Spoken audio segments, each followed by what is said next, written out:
नाजरीन आदाब, ऊंची आवाज न्यूज बुलेटिन में आपका इस्तकबाल है।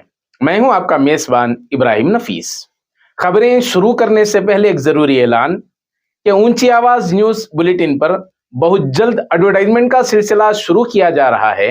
अगर आप भी अपने बिजनेस को प्रमोट करना चाहते हैं तो फिर इस चैनल पर आपका एडवर्टाइजमेंट शामिल हो सकता है। इसके अलावा स्क्रीन पर दिए गए नंबर पर फोन पे या गूगल पे के जरिए जरूर ताउन करें जितना आपसे मुमकिन हो सके, इसलिए कि मिल्लत की नुमाइंदगी करने वाले कुछ ही चैनल्स आज बाकी रह गए हैं, जिनमें से ये भी एक चैनल शामिल है। चलिए इंटरनेशनल, नेशनल, स्टेट और सिटी की ताज़ा तरीन खबरें जानते हैं, लेकिन उससे पहले नजर डालते हैं आज की अहम सुर्खियों पर। वजीर आजम नरेंद्र मोदी यूएई और कतर के दौरे पर रवाना। न्यूयॉर्क सबवे स्टेशन में फायरिंग, एक शख्स हिलाक, मुतअद्दिद जख्मी। आयरलैंड के साबिक वजीर आजम और उनकी अहलिया एक साथ दुनिया से रुखसत। हरियाणा में पुलिस और किसान आमने सामने, ड्रोन के जरिए आंसू गैस का इस्तेमाल। किसान मार्च मामले में वाना स्टेडियम को आरजी जेल में बदलने की तजवीज़, केजरीवाल ने तजवीज़ को किया मुस्तरद। हल्द्वानी तशद्दुद में 5000 मोबाइल नंबर्स पुलिस की निगरानी में, मुश्तबह अफराद की तलाश जारी। मध्य प्रदेश असेंबली घेराव की कोशिश, कांग्रेसियों पर आंसू गैस के गोले। पुष्कर सिंह धामी ने कहा कि जहां मस्जिद और मदरसे पर बुलडोजर चला, अब वहां बनेगा पुलिस स्टेशन। हल्द्वानी तशद्दुद में जख्मी मोहम्मद असरार की मौत, अब तक कुल 6 अफराद जाँ बहक। कर्नाटक में बजट की तैयारी, अक़लियती तबक़ात के रहनुमाओं के साथ चीफ मिनिस्टर सिद्धरामैया की मीटिंग। रियासत के उर्दू सहाफ़ी मुदस्सिर अहमद और फरीदा रहमतुल्लाह को दिया गया हजरत टीपू सुल्तान शहीद अवार्ड। अब इंटरनेशनल न्यूज़ तफसील से। वज़ीर आज़म नरेंद्र मोदी यूएई और कतर के दौरे पर रवाना हो गए। वज़ीर आज़म मोदी मुत्तहिदा अरब इमारात के सदर शेख मोहम्मद बिन ज़ायद अल नहयान के साथ दो तरफ़ा मुलाकात में हिंदुस्तान और यूएई तिजारत, सरमायाकारी और डिजिटल इंफ्रास्ट्रक्चर समेत 9 मुआहदों पर दस्तखत किए। मुआहदों के दस्तावेज़ात का तबादला वज़ीर आज़म नरेंद्र मोदी और यूएई के सदर शेख मोहम्मद बिन ज़ायद अल नहयान की मौजूदगी में हुआ। मोदी यूएई और कतर के अपने 3 रोज़ा दौरे के पहले मरहले में अबू ज़हबी में पहले हिंदू मंदिर का इफ्तिताह भी करेंगे और हिंदुस्तानी बरादरी से खिताब करेंगे।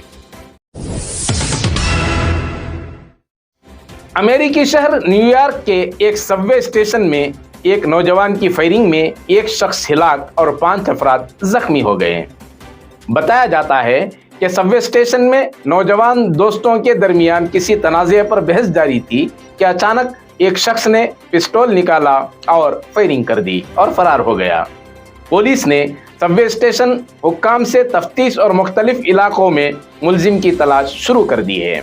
पुलिस ने बताया कि पहली गोली ट्रेन के अंदर चलाई गई, लेकिन जिन्हें गोलियां लगीं वो तमाम 6 अफराद ट्रेन के बाहर प्लेटफॉर्म पर मौजूद थे। फायरिंग के इस वाक़ये में एक 34 साला शख्स की मौत हो गई, जबकि 5 दीगर अफराद को हॉस्पिटल में दाखिल कराया गया है, जहां उनकी हालत बेहतर बताई गई है। मुतासिरीन की उम्रें 14 साल से 71 साल के दरमियान थी और उनमें 4 मर्द और 2 खवातीन शामिल थी। आयरलैंड के साबिक वजीर आजम और उनकी अहलिया को एनेस्थेसिया के जरिए एक साथ जान से मार दिया गया। इत्तलात के मुताबिक साबिक वजीर आजम ड्रेस वान एगेट और उनकी अहलिया ने आखिरी वक्त में एक दूसरे का हाथ थामा हुआ था। बताया जाता है कि दोनों की उम्र 93 साल थी और ये दोनों काफी वक्त से बीमारी में मुब्तला थे, जिसकी वजह से इस तरह का फैसला लिया गया। गैर मुल्की मीडिया के मुताबिक साबिक वजीर आजम को 2019 में एक तकरीब में तकरीर के दौरान ब्रेन हैमरेज हुआ था और उसके बाद वो कभी भी मुकम्मल सेहतयाब नहीं हो सके। वाज़ेह रहे कि एनेस्थीसिया मरहले के दौरान तकलीफ में मुब्तला मरीज को उसकी मर्जी के बाद इंजेक्शन या दीगर जरिए से दवा दी जाती है, जिससे कुछ ही सेकेंड्स या मिनट में उसकी मौत वाक़ई हो जाती है।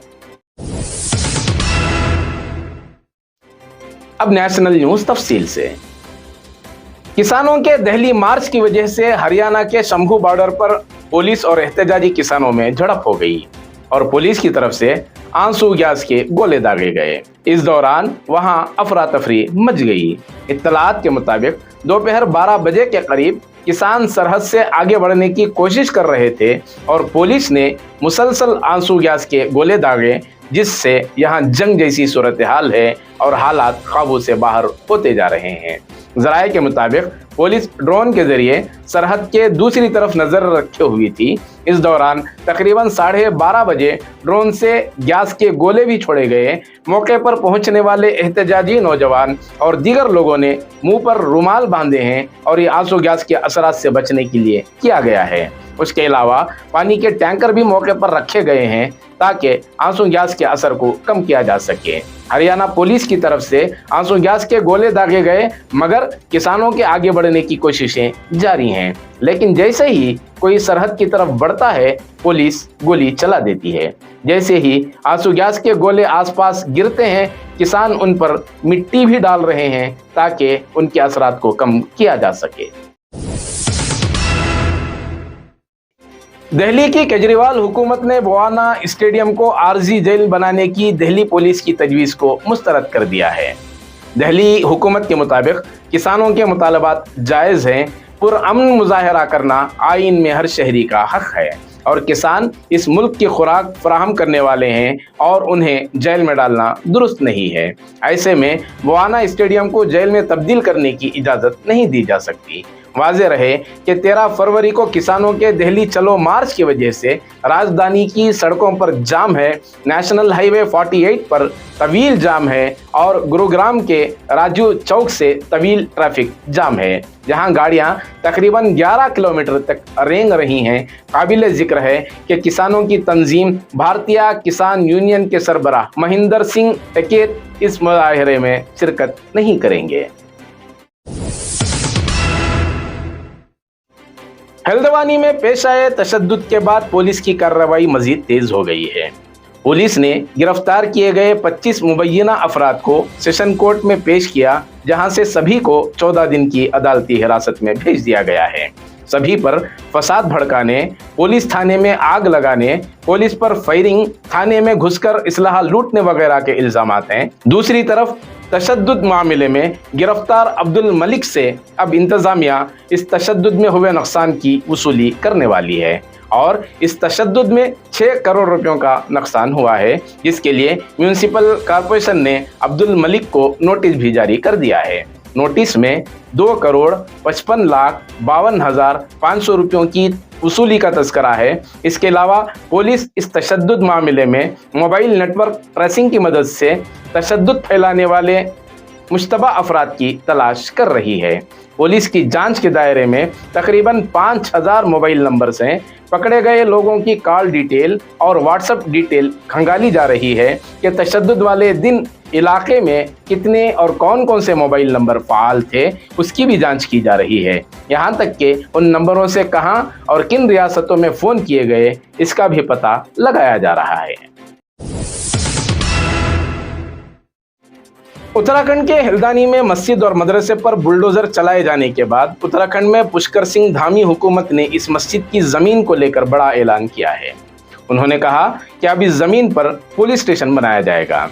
वज़ीर आला पुष्कर सिंह धामी ने नारी शक्ति महोत्सव में शिरकत के बाद खिताब में कहा कि जिस तरह से ख़वातीन पुलिस अहलकारों और सहाफ़ियों पर इंतशार पसंद अनासिर ने हमला किया, उसकी जितनी भी मजम्मत की जाए काफ़ी नहीं है और मैं आज माँ गंगा के मुक़द्दस किनारे पर ऐलान करता हूँ कि इस जगह एक पुलिस स्टेशन बनाया जाएगा। اس کے ساتھ سی ایم نے اس بیان کی ویڈیو بھی اپنے ایکس اکاؤنٹ پر پوسٹ کی ہے۔ پوسٹ کے کیپشن میں انہوں نے لکھا کہ یہ ہماری حکومت کی طرف سے شرپسندوں اور فسادیوں کو واضح پیغام ہے کہ جو بھی دیو بھومی کے امن سے کھلواڑ کرے گا اسے بخشا نہیں جائے گا۔ ایسے لوگوں کے لیے یہاں کوئی جگہ نہیں ہے۔ اب اسٹیٹ نیوز تفصیل سے۔ 16 فروری کو پیش آنے والے ریاستی بجٹ میں اقلیتوں کی حصہ داری اور فلاحی اسکیموں کے لیے زیادہ فنڈز فراہم کرنے کی جانب حکومت کو مائل کرنے کے لیے مائنورٹی لیڈروں کے ساتھ چیف منسٹر سدھارمیہ نے تبادلہ خیال کیا۔ میٹنگ کے دوران مسلم رہنماؤں نے چیف منسٹر سدھارمیہ سے مطالبہ کیا کہ اس سال کے بجٹ میں وہ اقلیتوں کی فلاح و بہبود کے لیے کم از کم 5,000 کروڑ روپیوں کی رقم مختص کریں۔ وزیر اعلیٰ سدھارمیہ نے یقین دلایا کہ گزشتہ سال کے مقابلے میں جاریہ سال کے فنڈ میں خاطر خواہ اضافہ کیا جائے گا، ساتھ ہی اقلیتوں کی فلاح و بہبود کے لیے چند نئے منصوبوں کا اعلان بھی بجٹ میں کیا جا سکتا ہے۔ ودھان سودا میں ہونے والی اس میٹنگ میں وزیر اعلیٰ سدھارمیہ کے علاوہ ریاستی وزراء BZ ضمیر احمد خان، KJ جارج، رحیم خان، D سدھاکر، KPCC کے کارگزار صدر سلیم احمد، وزیر اعلیٰ کے سیاسی secretary Nasir Ahmed, BDA chairman NA Haris, رکن اسمبلی تنویر سیٹھ، محترمہ کنیز فاطمہ، ریاستی وقف بورڈ کے چیئرمین انور بادشاہ، رکن اسمبلی آصف سیٹھ، رکن کونسل عبد الجبار، AICC سیکریٹری منصور علی خان، KPCC وار روم چیئرمین SR مہروز خان کے علاوہ علماء اکرام میں مولانا مقصود عمران رشادی، مفتی افتخار احمد قاسمی، مولانا ذوالفقار نوری، ڈاکٹر محمد سعد بلگامی، مولانا غلام مختار قادری، محترم محمد امین سیکریٹری جمعیت علماء کرناٹک، محترم آغا سلطان سمیت سکھ، بدھ، جین اور پارسی طبقے کے نمائندوں نے میٹنگ میں شرکت کی۔ کرناٹکا مسلم متحدہ تحریک اور MEG نیوز کے اشتراک سے منعقدہ ایک جلسے میں مختلف سماجی کارکنان کو اعزازات دیے گئے، جس میں ڈاکٹرز، سماجی کارکنان، ادبی شخصیات اور صحافت سے وابستہ احباب کو حضرت ٹیپو سلطان شہید ایوارڈ سے نوازا گیا۔ بنگلورو کے کیپٹل ہوٹل میں منعقدہ اس تقریب میں ریاست کے بے باک صحافت کے حامل چہروں میں شامل روزنامہ آج کا انقلاب کے مدیر محترم مدثر احمد کو بھی ان کے صحافتی خدمات پر ایوارڈ سے نوازا گیا، جبکہ دیگر ایوارڈ یافتگان میں خاتون صحافی ڈاکٹر فریدہ رحمت اللہ کو لائف ٹائم اچیومنٹ ایوارڈ سے نوازا گیا۔ تقریب میں ریاستی وزیر اعلیٰ کے پولیٹیکل سیکریٹری نصیر احمد، حلقہ شیواجی نگر کے رکن اسمبلی رضوان ارشد اور حلقہ وجے نگر کے رکن اسمبلی کرشنپا سمیت نامور شخصیات شریک رہے۔ اس موقع پر نصیر احمد نے اپنے خطاب میں کہا کہ طلباء کی اسکالرشپ اور دیگر امور پر بھی پہل ہو۔ اس دوران رکن اسمبلی رضوان ارشد نے بتایا کہ حضرت ٹیپو سلطان شہید کے نام سے منسوب اس ایوارڈ کی تقسیم واقعی قابل ستائش ہے۔ انہوں نے کہا کہ آج اس مرد مجاہد کی شخصیت سے ساری دنیا متاثر ہے اور افسوس کہ اپنی ہی ریاست کے کچھ ناہنجار ان کی توہین کے ذریعے سیاسی توے گرم کرنا چاہتے ہیں اور ناقدری کی جا رہی ہے۔ اس موقع پر محترم مدثر احمد کے بے باک تجزیوں کی سراہنا کی گئی اور مدثر احمد نے ایوارڈ قبول کرنے کے بعد اپنے تاثرات میں کہا کہ حضرت ٹیپو سلطان شہید کی شخصیت کے حوالے سے ہماری کوئی حیثیت نہیں اور اس عظیم شخصیت کے نام سے جو ایوارڈ دیا گیا وہ ہمارے لیے قابل فخر ہے اور ہم پر مزید ذمہ داریاں بڑھ جاتی ہیں۔ بہرحال اونچی آواز نیوز چینل کی جانب سے دونوں اردو صحافیوں کی خدمت میں ہدیہ تبریک پیش ہے۔ ناظرین، یہ تھی تازہ ترین خبریں جو آپ کے سامنے پیش کی گئیں۔ ہمیں پوری امید ہے کہ حسب سابق کی طرح آپ کا تعاون بھرپور جاری رہے گا۔ اسی کے ساتھ دیجیے اجازت، پھر ملاقات ہوگی تازہ ترین خبروں کے ساتھ۔